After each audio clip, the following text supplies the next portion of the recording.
यह कहानी उन दिनों की है जब भारतवर्ष में औरंगजेब के अत्याचारों से हाहाकार मचा हुआ था और दक्षिण भारत में महान वीर छत्रपति शिवाजी महाराज के नेतृत्व में मराठाओं ने मुगल साम्राज्य के इस अत्याचार को खत्म करने की कसम खा रखी थी। शिवाजी के मन में बचपन से ही यह बात बैठ गई थी कि यह दूसरे देशों से आए हुए लोग हम भारतीयों पर शासन नहीं चला सकते। बचपन से ही वीर शिवाजी भारत को एक हिंदू राष्ट्र बनाने का सपना देखा करता था और बल्कि वह सोचा ही नहीं था बल्कि इसके लिए तैयारी भी उन्होंने अपने बचपन से ही शुरू कर दी थी।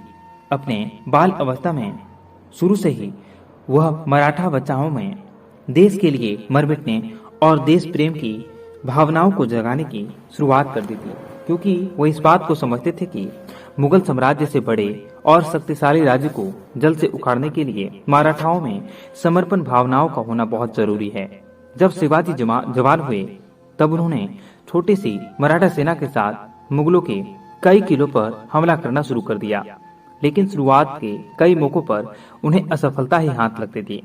ऐसे ही एक बार उन्होंने आदिल शाह के एक किले पर हमला बोला, लेकिन छोटी सी सेना होने के कारण वे ज्यादा देर तक टिक न सके और उन्हें पीछे हटना पड़ा। पीछे हटने के दौरान उनकी सेना तितर बितर हो गई और शिवाजी भी अपनी सेना से बिछुड़कर एक ऐसे सुनसान स्थान पर पहुंच चुके थे जहां तक उन्हें दूर दूर तक न कोई वस्तु दिखाई दे रही थी और न ही कोई घर। शाम का समय था। कुछ ही देर में अंधेरा होने वाला था। अंधेरे में कुछ देर तक चलने के बाद उन्हें कुछ दूरी पर एक दीपक जलता हुआ दिखाई दिया। उन्होंने उस दीपक की रोशनी की तरफ बढ़ता शुरू कर दिया।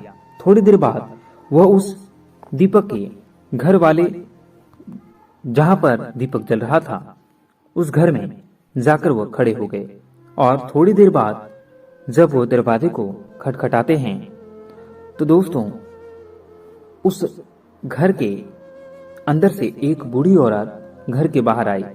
शिवाजी ने उन्हें प्रणाम किया और पानी पीने के लिए मांगा। बूढ़ी औरत ने कुछ देर तक सोचा, लेकिन फिर शिवाजी को घर के अंदर बुला लिया। उन्हें हाथ मुंह धोने के लिए गर्म पानी दिया और बैठने के लिए चटाई बिछा ली। शिवाजी गर्म पानी से हाथ मुंह धोकर चटाई पर आराम से बैठ गए।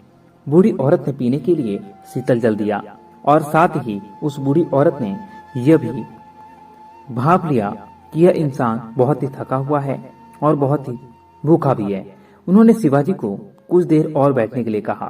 थोड़ी देर बाद वो बूढ़ी औरत एक थाली में खीर परोस कर लाई। बूढ़ी औरत के थाली नीचे रखते ही भूख के मारे शिवाजी ने सीधे थाली के बीच में से खीर उठाई और अपने मुंह में डाल लिया। खीर मुंह में डालते ही उन्होंने अरे माँ कहकर नीचे वह खीर को नीचे मुंह से उगल दिए।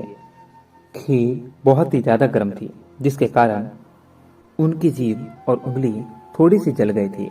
यह सब देखकर वह बूढ़ी औरत हंसी और फिर बोली, तू भी शिवा जैसे स्वभाव का मालूम पड़ता है, उसके जैसे ही हरकतें कर रहा है।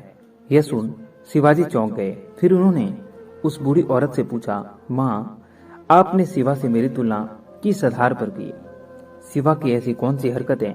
बूढ़ी बोली, जिस प्रकार शिवा सबसे पहले आसपास के छोटे छोटे किले न जीतकर सीधे बड़े बड़े और शक्तिशाली चीतों को और किलों को जीतने का उतावलापन और जल्दबाजी करता है, वैसे ही तूने भी किराने किनारे के ठंडी खीर ना शुरू करके सीधे बीच की ही गर्म खीर को खा लिया और अपनी जीभ और हाथ को जला बैठा।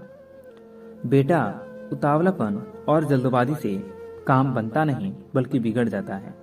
मनुष्य को किसी भी सफलता को प्राप्त करने के लिए बड़ी ही सावधानी और धैर्य के साथ एक एक कदम बढ़ाना चाहिए।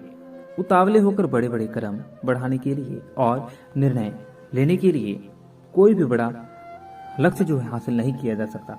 शिवाजी ने पूछा, माँ फिर शिवा को क्या करना चाहिए?